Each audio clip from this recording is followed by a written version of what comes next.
Okay, imagine waking up and for just a split second, you have literally no idea where you are. Then, boom, it hits you.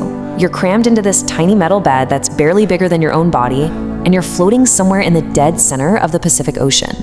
Welcome back to The Explainer. Today, we're zooming way past the flashy headlines and the Hollywood movies. We're gonna break down the authentic, gritty, everyday reality of modern warfare across all the US military branches. And, more importantly, we're exploring the invisible string that connects every single one of them together. So here's our roadmap for today. We'll be hitting 1. Controlling the sea.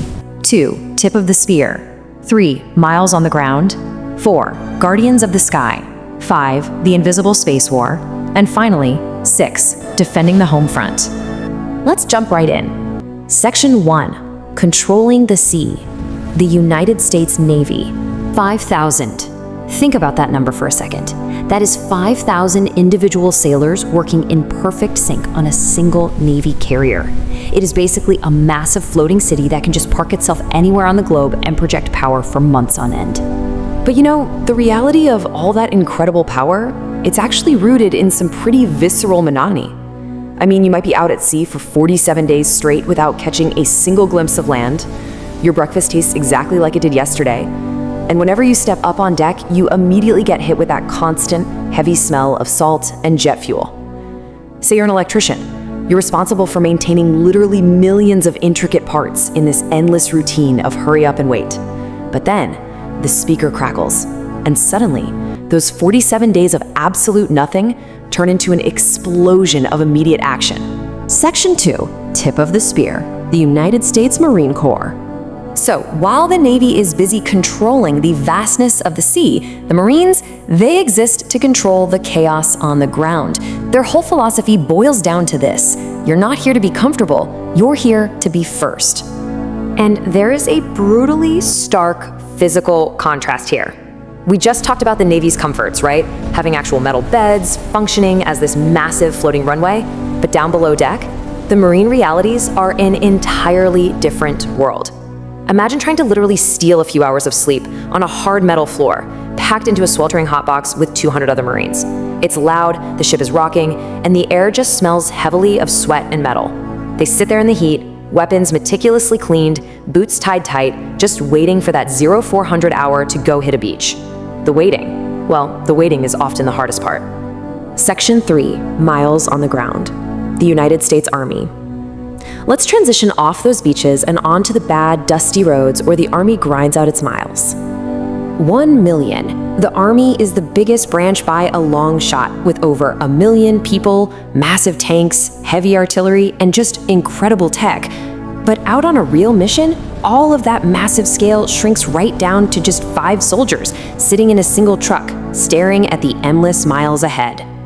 And the reality for those 5 soldiers is exceptionally heavy, both physically and mentally. We're talking pushing through 31 hours entirely without sleep, simply because there is no time to close your eyes. It means strapping 60 pounds of gear onto your body until it literally feels unnatural to walk without it.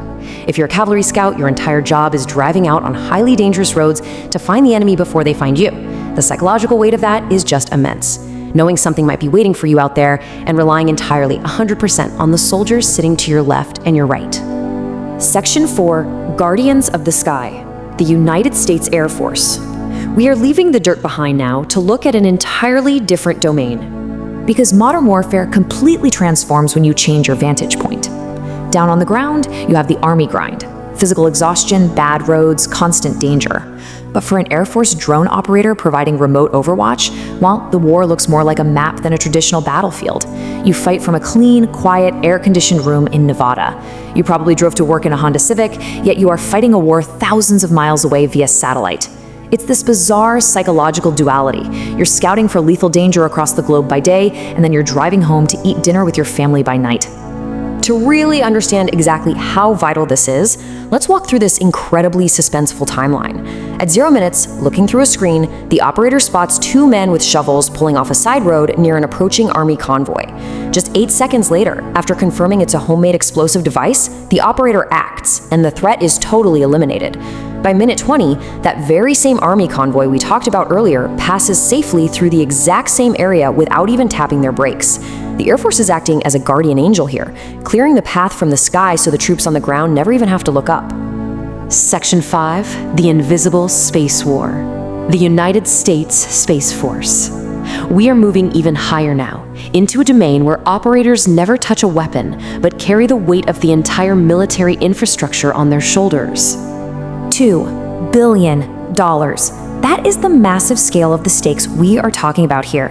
As a satellite operator, you manage a $2 billion machine that's roughly the size of a school bus, flying at 17,000 miles per hour, 200 miles above the Earth. Sure, your uniform is spotless and your hands are clean, but the job is staggeringly critical. Because this right here, this is the invisible string I mentioned earlier. Think about it. If the Space Force fails, the Marines instantly lose their GPS tracking. The Army completely loses communication out on those dangerous dirt roads. The Air Force drone pilots lose the targeting links they rely on to protect the troops. Literally, if the Space Force goes down, every single branch we've discussed so far instantly goes blind in death.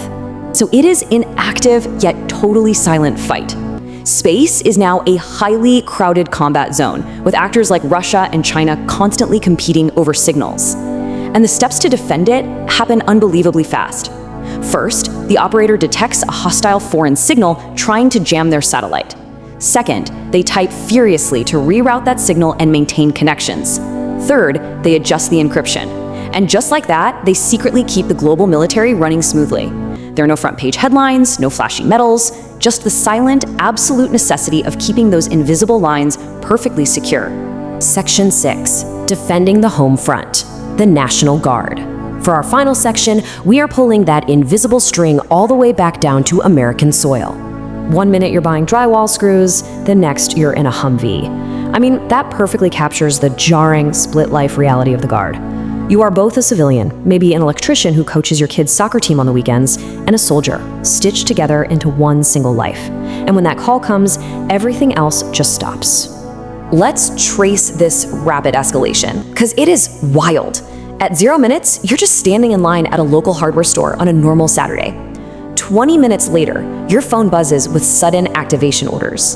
And just 12 hours after that, you are rolling through the streets of your own flooded state in a military Humvee. The streets you recognize don't even look like home anymore. The power is completely out, and water is absolutely everywhere.